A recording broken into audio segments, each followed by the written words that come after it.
Irina. Oh, good. Hi everyone. I will be talking about my recent-ish Fulbright term, during which I went to Finland. So while I was there, I basically worked with Arctic researchers and reindeer herders on a range of design artifacts that address the lack of stakeholder representation and knowledge diversity in climate policy. So this is the way I phrased it in my official proposal, but as you'll see, many details will change along the way and definitely by the end.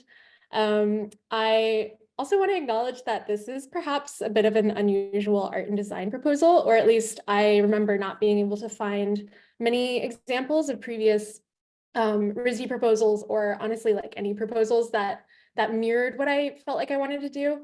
And early on in the application process, I was often trying to figure out and asking myself how I could make this more legible as creative work and less reading less like, I was trying to do social sciences without any qualifications. But it worked out, and hopefully this gives some of you encouragement that you don't necessarily have to have a purely craft-based proposal or a project that fits into a pre-existing template that you might perceive.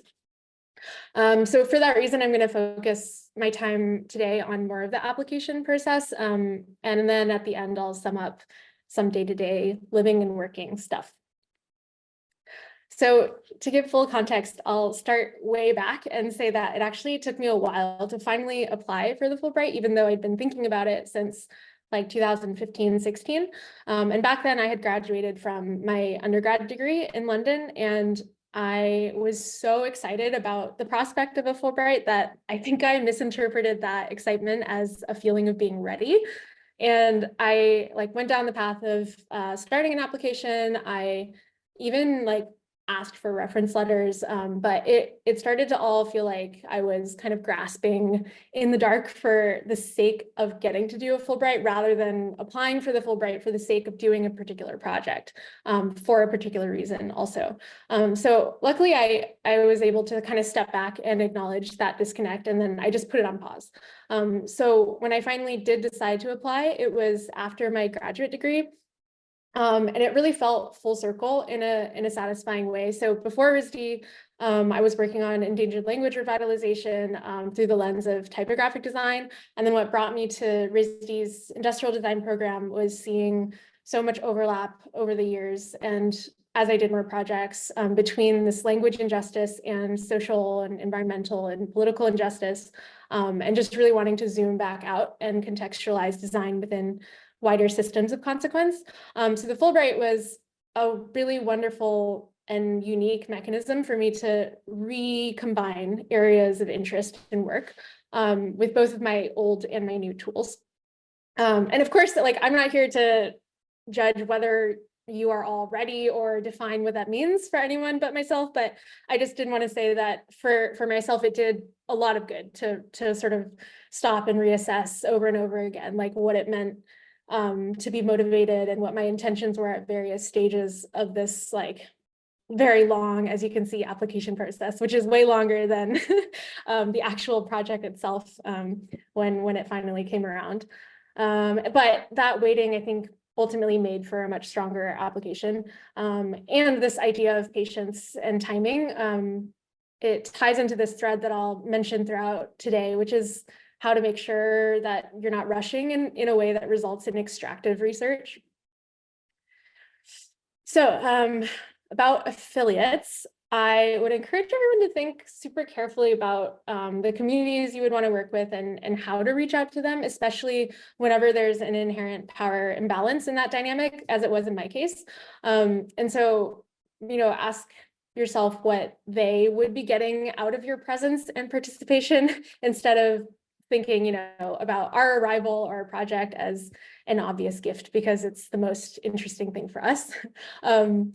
And you only need one affiliate, but I designed my project to have two because I wanted to have a home base affiliate, as it were, in a more classically design-based context, plus a fieldwork affiliate in the Arctic.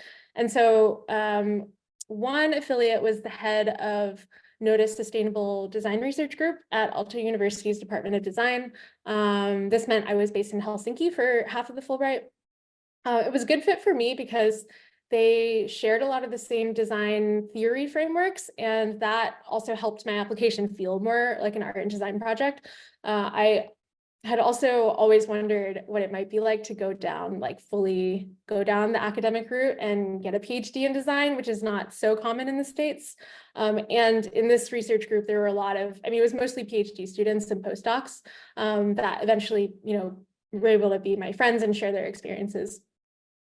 Spoiler alert, I'm probably not going to do a PhD now. But anyway, it was a good fit for them because nobody in their group has explicit like work or ongoing projects at the intersection of co-design and ethics and Indigenous issues, but everyone was interested and considered that an important part of the overall conversation. And they already had a system for accepting visiting researchers, so it gave their research group exposure and legitimacy whenever I could appear on authored papers as a notice researcher. So the other affiliate was the leader of the EU-funded charter project, which is based at University of Lapland's Arctic Center and Arctica Museum. This meant that I was in Rovaniemi for the other half of the Fulbright term, and that's just like on the edge of the Arctic Circle. You can see that dotted line running across. It was a good fit for me because even though I was most interested in working directly with Indigenous Sami reindeer herders, they're not like checking institutional emails or incentivized at all to invite researchers the way that professors and academics are. And in fact, they, understandably tend to be very guarded against researchers who get in touch out of the blue, right? Having been burnt by many parachute researchers in the pretty recent past. So working closely with career-long Arctic researchers and scientists was one way for me to work with herders that had already built that hard-earned trust over time with the so-called gatekeeper to vet people like me. It was a good fit for them because they were really interested in more collaboration between the arts and sciences. And this was a little bit tricky at first because I wasn't necessarily motivated to like make art in a traditional sense by interpreting science, but it turned out to be a really worthwhile sort of compromise in terms of being able to offer the researchers something that they already definitively valued rather than me showing up and, acting like, I wasn't there to help them do something as straightforward as illustrating diagrams for their scientific manuscripts, for example, which was actually like so much fun. So bringing this back to the previous point about patience and timing, I would have never swung this affiliation if I had tried to rush this application years ago. When the project leader got my cold email, he immediately called me from the Arctic. It was midnight there and it was like the sun was up because it was summer. And he had just checked his email for the last time before going on summer holiday. And he only called because he was so surprised when he clicked through to my website and saw photos of some of the work I was doing in the Aleutian Islands of Alaska with endangered language work. And these islands are, considered part of the Arctic purview. And because they're notoriously hard to get to, he was just like, how did you get to the Aleutian Islands? And I think it just built some credibility, right, in his mind. For a random stranger to reach out, he sort of immediately could understand that I had some relevant experience. And yeah, they get a lot of people reaching out and hoping to work on this or that. So it's helpful if you have some demonstrated experience and expertise. Some other tips about affiliates. This little sketch just like was how I was thinking of the way my proposal ideas sort of changed and also became less opaque or vague as I continued different conversations with various affiliates. So it's like each email you send is almost like a mini version of your eventual proposal draft. Not just the formal drafts that you're going to develop with Lisa and Rizdi. So keep track of all your cold emails. Don't be afraid of them. That's the only way you get in touch with people.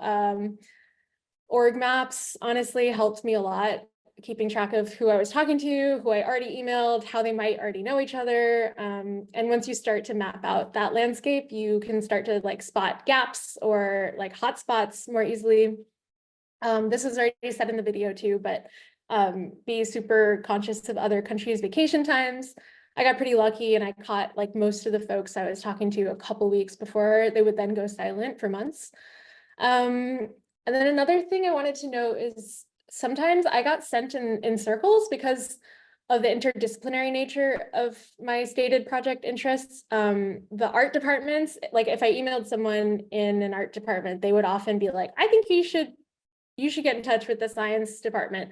And then the science people would say that I needed to go talk to the art people. My personal opinion on this is that it's probably best to find people who already understand the value of interdisciplinary work from the beginning, rather than trying to convince them of its value, because eventually that's something that's going to really influence the working relationship and expectations like throughout the entire collaboration. A useful thing also to know is that every country's Fulbright like partner on the countryside is really different. And Fulbright Finland, for example, was extremely well built out. It had a really strong reputation within Finland. It played a really active role in cultural diplomacy and research funding. So they were just like, they were an entire force. And that for me, it was good. I think, my cohort of Fulbrighters had the benefit of organized events and formal support if we needed it, and institutional scaffolding on the ground. On the other hand, it also meant we had a lot of, not a ton, but we had formal obligations, responsibilities, things that we, had to stay accountable for and check in on and all of that stuff. And their staff were lovely, and they were really concerned with our well-being, and they kept checking in to see, how we were dealing with the culture shock, which always made me laugh because I was like, I have no notes. This is generally so much smoother and more pleasant than navigating my life in North America. So genuinely, the easiest thing about this whole process for me was just like actually living in Finland. The bureaucracy around getting there was a bit of a struggle because I had to renew my passport and time to rush an international move to Canada before then applying for my Finnish visa, like within a few months, which was all very convoluted and stressful. But once I got there, it was really breezy and lovely. You can see from the photos that I enjoyed myself, even in the long, very dark days of the Arctic winter. I found that being just like active and being outside, having the right clothing, very important. But that was just a good way to cope with that. And then I haven't left much time to talk about the work itself, partly because it's splintered off into so many different threads, all great threads, but hard to consolidate into one narrative in a short amount of time. You've likely heard this advice maybe already, but absolutely be prepared for the possibility of all your plans to change when you actually get there and start working with people on a day-to-day basis. Also, Fulbright knows this, and so that's not, like, I wouldn't worry about that. Because during the application process, you're really focusing on building feasibility, which requires you to be, super specific and very confident about timelines and deliverables. But I really found that when everything actually started, the most useful attitude and the most healthy attitude that I could have was being flexible, which means that the confidence that you have in the proposal process should really translate to agility on the ground, rather than a perfectionistic expectation for things to sort of play out exactly as you had planned a year ago from across the world, because of course, how could they? Again, this ties back to the whole non-extractive research thing. And I really found it was so much more worthwhile and just felt more ethically sound for me to adjust my plans in a way that meant I would end up with long-term collaborators and friends rather than short-term deliverables. And, in terms of my particular project proposal, I never really could have proposed an ethical plan to co-design, right, towards a specific outcome, when the whole point of co-design is that the outcome and a lot of the process is inherently unknowable without first knowing and sharing that agency with some of your collaborators.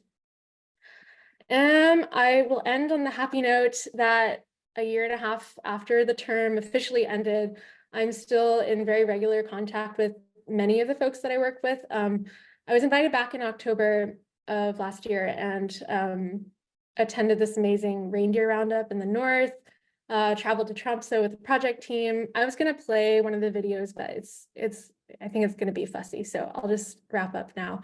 That deck of cards that I made is still being used in workshops as a tool for more inclusive Arctic research. You know, it like provides a more tangible way for herders to discuss complex and usually abstract issues that they contend with in the reindeer husbandry operational environment, and using that to communicate their sort of hopes and their concerns with policymakers.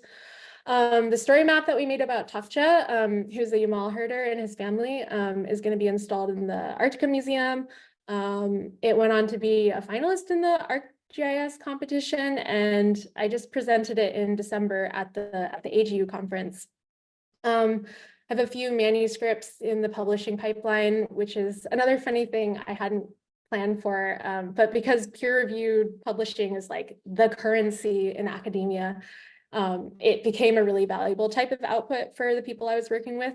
So I ended up doing more of that than I planned, which is fine. And on the ethics of co-design, I presented at a symposium and delivered some talks at different universities. I'm heading to Davos this summer to represent Charter in the World Biodiversity Forum. I will be presenting on transdisciplinary work, making some fun speculative artifacts about sensory perception of Arctic species, which should be fun. And then I'm currently pitching like long form pieces about reindeer feeding, and we'll be designing and editing a book about Charter's work. So yeah, that's it.